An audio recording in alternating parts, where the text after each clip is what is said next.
Hello everyone and welcome back. Today we have Muldoon's log number 2 over on Ali Awada's YouTube channel.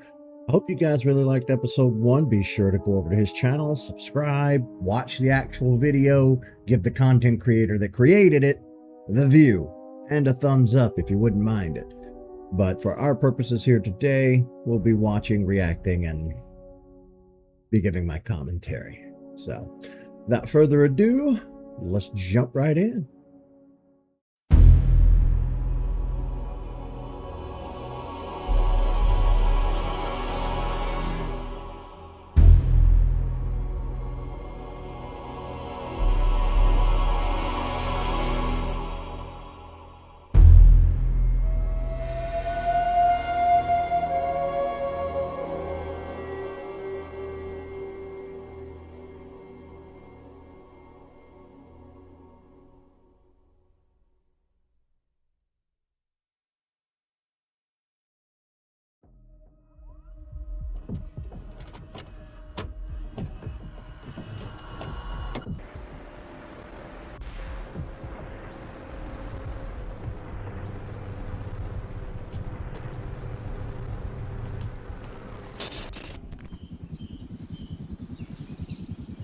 And there she goes. That's our boned raptor. Adios. To hell with a lot of you. Now there's some checks I need to get done before I can follow the team over to wherever they'll take the dead raptor.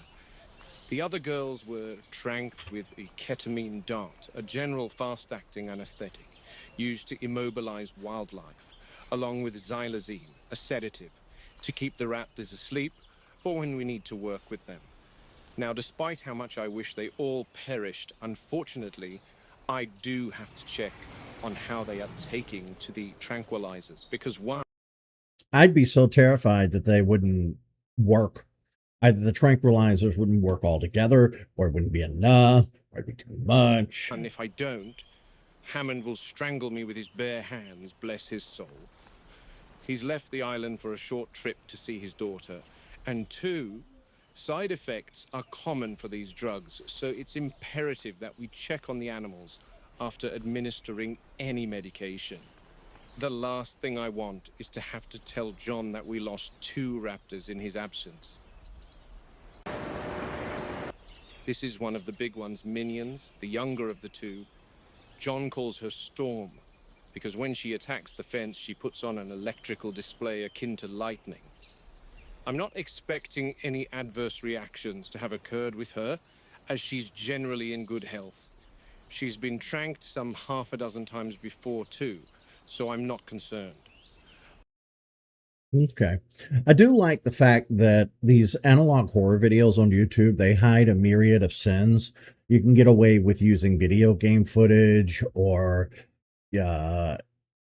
maybe some generic 3D programs. I'm not saying that's what he's done here. I'm just saying based on other non-Jurassic related analog horror videos that I've seen on YouTube, you can kind of use low-res things and hide it with like a VHS filter, which of course, having grown up in the 80s and 90s myself, I really love VHS.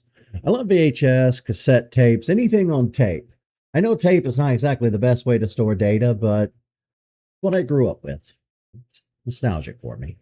But we'd always double check and look for the classic adverse reaction profile just in case. The major one is eyes open. The anesthetic ketamine causes a state called catalepsy, a trance-like state, where the animal appears immobile but still maintains certain reflexes. The muscles around the eyes sometimes don't fully relax and may remain completely or partially open. In this case, as you can see, her eyes are closed, so I'm not concerned about her recovery from the drug. Another sign to look for is increased salivation. I'm definitely not going to handle her muzzle, but judging by the distinct lack of saliva surrounding her jaw, I'd say she's good. All right, the big one next. It's wearing off! Robbie, get out of there. She's still drowsy. Robbie, are you clear? Yeah, it's locked. Yeah, but Muldoon is still in there. Uh-oh. The trank and the sedative are wearing off. Is everyone out? Where's Tony? Yeah, he's safe. Okay, good. Get into the buffer enclosure and wait for me. I've never seen an animal recover so quickly from a dart.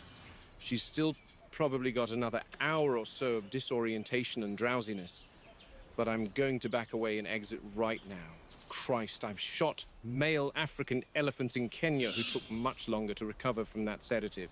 Might have something to do with the osteoderms on the skin, similar to those seen on crocs and alligators. A very tough hide to penetrate. The dart must have found some entry point, but the complete dose mustn't have been administered. That is probably accurate. Yeah, I don't know how thick the skin of a dinosaur would be. I don't know how thick the skin of these dinosaurs would be either, given the fact that they're all genetically altered. Don't know what Wu's cooking up in that lab, but I'd imagine Mongoliensis did not possess osteoderms. But then again, this is no velociraptor. This is John and Henry's theme park Frankenstein mishmash monster. Pacing behaviors are often observed in animals in captivity. The repetition of this behavior usually correlates to when an animal's instinctive needs, such as space, stimulation, or the thrill of pursuit, are constrained or not met entirely. What may appear to visitors as restless movement is in fact a complex behavioral signal, a blend of frustration, heightened intelligence, and an unfulfilled drive to hunt. Among the raptors of Jurassic Park, this manifests in a particularly calculated form. This is why I'm not a big fan of zoos, captivity, certain pets. I have very strong opinions about all of that I won't get into here today. But let's just say I'm not a big fan of zoos. The dinosaurs stalk the boundaries of their enclosure, almost on a timed loop. What's interesting is, at certain points during the night, the big one will stand in one dedicated spot. What she does next shocked me the first time I saw it. She appears to be calling to something outside the enclosure. Oh, really?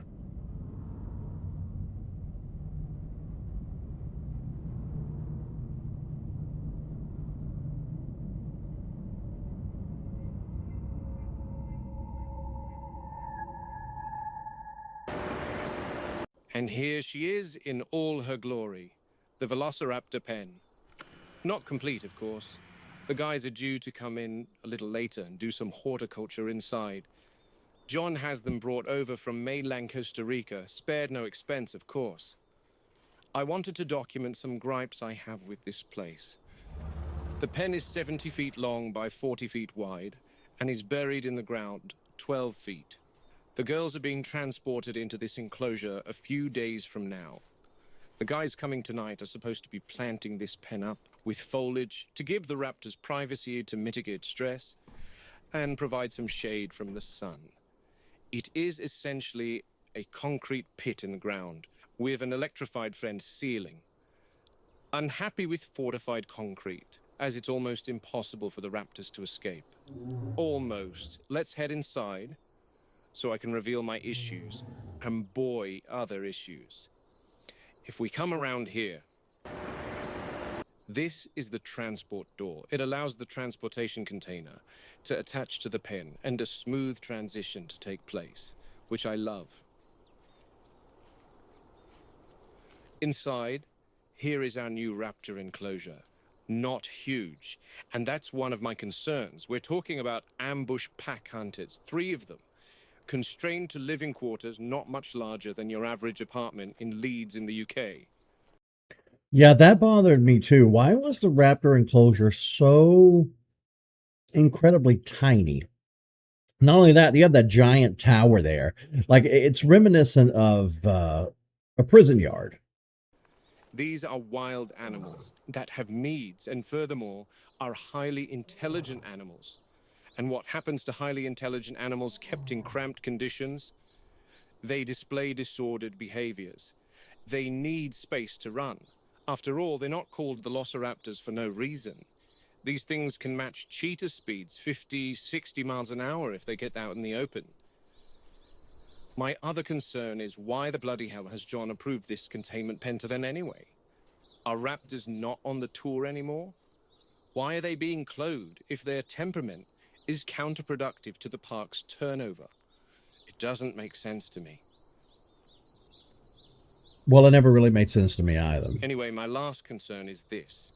This is the remote-controlled door that is supposed to let the feeders drop a live cow into the pen using a crane. A big, gaping hole in the enclosure that opens several times a week. You know, let me expound upon that. I guess as a kid, it really didn't really occur to me, but I don't think the Raptors are part of the tour.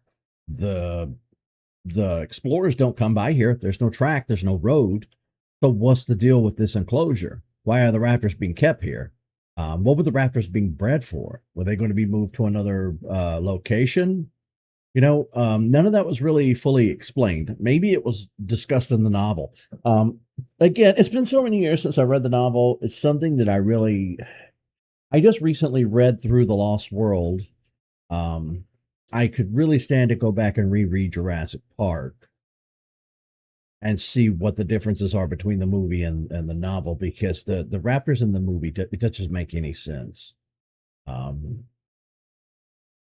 I don't know why you would want something so aggressive for the park anyhow. And I said this in a different, I think I said this in a playthrough the other day. I may have said it in the first episode of this series, but you could make a park with minimum carnivores and minimum risk. He didn't want that. Just marvelous. She's on her side. What are her symptoms, Muldoon? I'm not in close proximity to examine her, Jerry, and I can't get in there at the moment. I'm heading over to the Raptors to help Robbie. Okay, I'll head over soon. Thanks, Jerry. No problem. Good luck at dinner. Yeah, thanks. Bye. Uh-oh.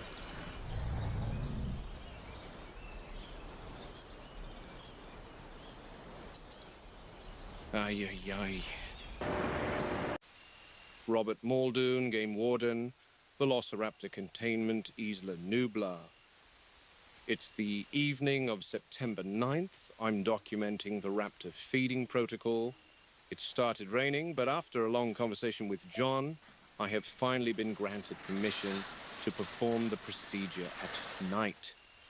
Took a bit of back and forth, and some nasties were exchanged. He called me an alarmist. I called him a mad scientist, but at the end of the day, no hard feelings either way. I think this will help with raptor aggression.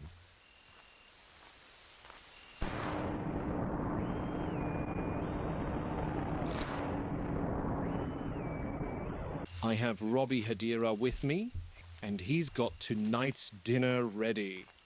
Her name's Mildred. Robbie has been warned that naming the food items for the carnivores on this island is an exceptionally bad idea, as it psychologically creates an attachment with the animal, and then you're forced to watch their final moments of life at the hands of the velociraptors. Robbie and I are now standing back within the buffer enclosure, and in the feeder, we've left Bessie. Mildred. We've left the poor soul. I hear Once the prey Rexy. is in the feeder, the handler will exit the buffer. Bye, Mildred. So sad. Oh, it'll definitely be a sad farewell soon, Robbie. Now, I want to make note here in particular. It is definitely unusual that the raptor pack has not approached the feeder yet. They are only pacing about, studying their new prey item eagerly. But then again, this is the very first time we're doing this at night, so they may not be aware of what's happening entirely. I'm going to turn this off and watch for the raptors before proceeding out the buffer and locking both gates. Like I said, they are normally quite excited at this point, attacking the fences. So this is a little odd, I must say. The feeder doors have been opened, yet still no sign of the raptor pack. Bessie's unknownly wandered out. Oh, this might get a little gruesome. I'm here for it. In the enclosure. Poor Mildred. We might as well call her dead meat at this point. Robbie and I are watching the hunt from the perimeter. I have to add this is the longest the raptors have taken to respond to prey in their enclosure. This isn't good. Where are they?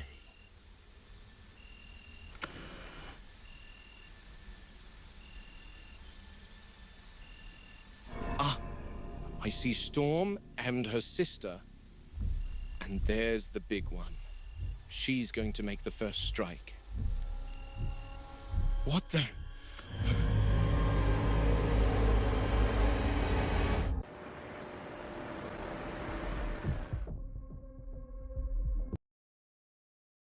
Oh,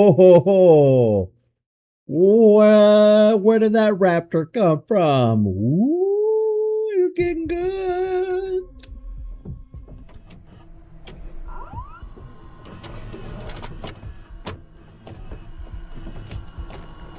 Highly confidential.